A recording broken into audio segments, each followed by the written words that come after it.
پیچھے مڑ جاتے اور 5 لاکھ فوج سے وہ نہیں ٹکراتے۔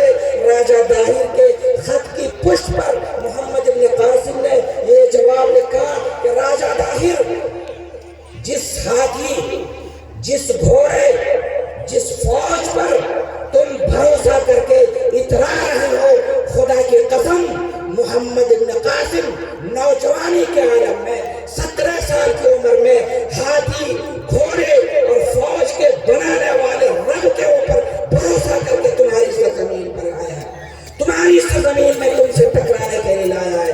تاریخ بتاتی ہے 17 سال کا یہ نوجوان جب 5000 فوج کے ساتھ راجہ داہر کے فوج سے ٹکراتا ہے تو راجہ داہر کے دانت کھٹے ہو جاتے ہیں اور فتح محمد ابن قاسم کی ہوتی ہے۔ اسلام کا جھنڈا اس زمین پر گاڑ کر کے پوری ہندوستان مسلم قوم کو انہوں نے پیغام دیا، اے لوگوں، اگر تم زندہ رہنا چاہتے ہو تو اللہ کے اوپر بھروسہ کرو، اپنے رب کے اوپر بھروسہ کرو۔ جب تک ہمارا بھروسہ اللہ کے اوپر ہے، اللہ ہمیں برباد نہیں کرے گا۔ یہ کیا سمجھتے ہیں؟ یہ کیا سمجھتے ہیں کہ ہم چند مسجدوں کو شہید کر دیں گے، چند زمینوں پر قبضہ کر لیں گے، مدرسوں کو بسمار کر دیں گے، بابری مسجد ہم سے چھین کر کے ہم کو ڈرا رہا ہے؟ یہ جان واپی جو ہماری مسجد ہے ان کے تہخانے میں پوجا پاٹ کی اجازت دے دی، اور ہلدوانی میں جس مسجد کا قضیہ اور کیس عدالت میں جج حضرات سن رہے تھے، زبردستی اس مسجد کو اتراکھنڈ کی سرزمین پر انہوں نے شہید کر دیا۔ اس ملک میں کیا چل رہا ہے بھائی؟ تم ہمیں ڈرانے کی کوشش کر رہے ہو، تم ہمیں دھمکا رہے ہو۔ مسلمان اس ملک میں خدا کی قسم جب تک باقی ہے قرآن کے ساتھ زندہ رہے گا، اسلام کے ساتھ زندہ رہے گا۔ ہم ڈرنے والوں میں نہیں ہیں، ہم اس ملک میں سمویدھان کے ساتھ زندہ رہیں گے، چونکہ سمویدھان نے ہمیں اپنے مذہب پر چلنے کی پوری اجازت دی ہے، پوری اجازت دی ہے۔ ہم ڈرنے والے لوگ نہیں۔ تم ہمیں ڈرا کر کے، دھمکا کر کے، نعرے لگوا کر کے، ہماری مسجد پر زبردستی قبضہ کر کے ہماری ہمت کو تم ملیامیٹ کرنا چاہتے ہو۔ ارے جو قوم فرعون سے نہیں ڈری، یہ تو حضرت ابراہیم علیہ السلام نے جن کے لیے دعا مانگی تھی اس نبی کے ماننے والے لوگ ہیں۔ ابراہیم علیہ السلام کو آگ میں، نمرود نے آگ میں ڈال دیا تو ابراہیم علیہ السلام ڈرے، ان کی دعا سے آقا صلی اللہ علیہ وسلم آتے ہیں۔ اس کی امت کیسے ڈر سکتی ہے؟ اس لیے حکومت کے ان ٹھیکیداروں سے کہہ دو، یہ باطل، یہ فاسق کیا سمجھتے ہیں؟ جو اپنے دل میں ہنستے ہیں، ابھی تو کربلا کا آخری میدان باقی ہے۔ یہ ملک کل بھی ہمارا تھا، یہ ملک آج بھی ہمارا ہے، اور انشاءاللہ فیوچر اور مستقبل میں بھی یہ ملک ہمارا رہے گا۔ اس لیے گھبرانے کی ضرورت نہیں ہے، گھبرانے کی کوئی ضرورت نہیں ہے۔ آپ یہ نہ سمجھیں کہ ہم ڈر جائیں گے۔ بزدلی اور ایمان، اللہ کے رسول نے کہا، لوگوں یاد رکھو، ہماری بات غلط ہو سکتی ہے، آپ کی بات غلط ہو سکتی ہے، یہ آسمان ٹوٹ سکتا ہے، یہ زمین پھٹ سکتی ہے، کائنات کا سسٹم اور نظام درہم برہم ہو سکتا ہے، لیکن ہمارے پیارے نبی کا فرمان کبھی غلط نہیں ہو سکتا۔ اللہ کے رسول نے کہا ہے، یہ ارشاد فرمایا، ایمان اور بزدلی کبھی ایک دل میں جمع نہیں ہو سکتی۔ کبھی ایک دل میں ایمان آ جائے اور بزدلی بھی آ جائے، جو بزدل ہوگا مسلمان نہیں ہو سکتا۔ اس لیے مسلمان کبھی بزدل نہیں ہو سکتے۔ ہم انشاءاللہ اپنے ملک کا بھی وفادار رہیں گے اور اپنے مذہب کا بھی وفادار رہیں گے۔ کہیے انشاءاللہ۔ میں سمجھتا ہوں کہ حکومت اپنی چال چل رہی ہے اور اللہ بھی اپنی چال چل رہا ہے۔ میں کس کی چال کامیاب ہوگی؟ اللہ کی چال کامیاب ہوگی۔ وَمَكَرُوا وَمَكَرَ اللَّهُ وَاللَّهُ خَيْرُ الْمَاكِرِينَ۔ دنیا اپنی چال چلتی ہے، اللہ اپنی چال چلتا ہے۔ اللہ کی چال سب سے نرالی ہے، اللہ کی چال کے سامنے کسی کی چال نہیں چلے گی۔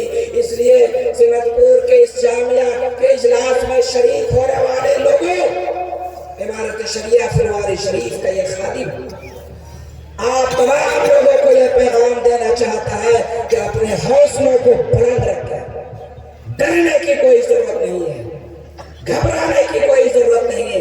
یہ اللہ کا وعدہ ہے کہ جب تک اس روئے زمین پر ہمارے آقا صلی اللہ علیہ وسلم نے یہ ارشاد فرمایا، اللہ کو ہمارا وجود، مسلمانوں کا وجود، کلمہ گو بھائیوں کا وجود اللہ کو بھی اتنی پسند ہے۔ ہمارے آقا نے فرمایا جب تک اس دھرتی پر، اس ماٹی پر، اس سرزمین پر ایک بھی اللہ اللہ کہنے والا مسلمان باقی رہے گا، اللہ قیامت بھی قائم نہیں فرمائے گا۔ اللہ کو ہمارا وجود اتنا پسند ہے، تو اگر حالات آ رہے ہیں ہم زندہ دلی سے حالات کا مقابلہ کریں گے۔ اگر طوفان آ رہا ہے تو محمد ابن قاسم کی اولاد ہر طوفان کے رخ کو موڑنے کی صلاحیت رکھتا ہے، چونکہ ہم ایک زندہ قوم ہے، ہم ایک زندہ قوم ہے۔ ہماری گفتگو زندہ قوم سے ہو رہی ہے، ہماری گفتگو قبرستان میں نہیں ہو رہی ہے۔ اس لیے زندگی کی علامت یہی ہے کہ ہم زندہ دلی کے ساتھ حالات کا مقابلہ کریں، ہر طوفان کا مقابلہ کریں، اور ایمانی طاقت کی بنیاد پر اپنے ملک کی بھی حفاظت کریں اور اپنے مذہب کی بھی حفاظت کریں گے نہیں انشاءاللہ۔ ایک آخری بات کہہ کر کے میں اپنی بات کو سمیٹنے کی کوشش کرتا ہوں، چونکہ اللہ تعالیٰ نے کہا، اللہ نے خود کہا، اور ہم نے جو ہے خطبے بھی آیت پڑھی ہے، وَلَا تَهِنُوا وَلَا تَحْزَنُوا وَأَنْتُمُ الْأَعْلَوْنَ إِن كُنتُم مُّؤْمِنِينَ۔ گھبرانے کی ضرورت نہیں ہے، غمگین ہونے کی ضرورت نہیں ہے، تم ہی سربلند رہو گے بشرطے کہ تم مومن کامل رہے۔ ایمان کامل اگر اس میں کہیں دیمک لگ رہی ہے، کہیں کھوٹ لگ رہا ہے، کہیں کمی اور کوتاہی ہو رہی ہے، تو دوستوں اور بزرگوں ہم اپنی کمی اور کوتاہی کو دور کریں گے، اپنے ایمان کو مضبوط کریں گے، اپنی پیشانی کو اللہ کے سامنے جھکائیں گے۔ اللہ کے رسول جب حجۃ الوداع میں گئے، دو میسج دیا، سب سے اہم پیغام، پوری تقریر، پورے خطبے کا خلاصہ اگر بیان کیا جائے تو دو سینٹنس میں، دو جملے میں، پہلا جملہ، پہلا پیغام جو اللہ کے رسول نے دیا کہ الصلاۃ وما ملکت ایمانکم، نماز تمہاری زندگی سے نہیں جانی چاہیے۔ نماز اگر ہماری پیشانی صرف 5 وقت کے لیے اللہ کے سامنے جھک جائے، اگر ہم اللہ کے سامنے سرب سجود ہو جائے، ہمارا ہر مسئلہ حل ہوگا کہ نہیں ہوگا؟ ہمارا ہر پروگرام سلب ہوگا کہ نہیں ہوگا؟ ہمارے بچے امتحان میں کامیاب ہوں گے کہ نہیں ہوں گے؟ اللہ کی بارش وقت پہ ہوگی کہ نہیں ہوگی؟ ہماری کھیتیوں میں برکت ہوگی کہ نہیں ہوگی؟ پیداوار اچھا ہوگا کہ نہیں ہوگا؟ ہر مسئلہ ہمارا حل ہو جائے گا۔ اس لیے اللہ کے رسول نے 1,24,000 صحابہ کے سامنے سب سے پہلی بات جم کر کے یہ فرمائی، الصلاۃ وما ملکت ایمانکم، کہ اے لوگوں نماز تمہاری زندگی سے نہیں جانی چاہیے۔ اس لیے آج قسم کھا کر کے جائے کہ انشاءاللہ ہماری نماز قضا نہیں ہوگی، کہیے انشاءاللہ۔ ایک یہودی ہے، ان کے میسج کو ہم نے چند دن ہی پہلے پڑھا، ہماری نظر سے ان کا میسج اور پیغام گزرا۔ انہوں نے اس قوم کے بارے میں، مسلم قوم کے بارے میں یہ میسج دیا کہ اگر فجر کی نماز میں مسلمانوں کی تعداد جمعہ کے طرح ہو گئی، قبل اول اسی دن آزاد ہو جائے گا، قبل اول اسی دن آزاد ہو جائے گا۔ یہ ہماری کمی ہے، کوتاہی ہے کہ ہم اپنی پیشانی کو اللہ کے سامنے جھکانے میں کوتاہی کر رہے ہیں۔ اپنی ان کمی اور کوتاہی کو ختم کیجیے، اللہ کے سامنے جھکیے، اللہ ہمارے ہر مسئلے کو حل کر دے گا۔ ایک اور اہم بات جو اللہ کے رسول نے حجۃ الوداع کے موقع سے کہی، وہ عورتوں کے حقوق سے متعلق، مجھے اس طرف جانا ہے مجھے صرف ایک بات کہہ کر کے، ایک بات کہہ کر کے، کیونکہ نماز کی بات آ گئی، نماز سے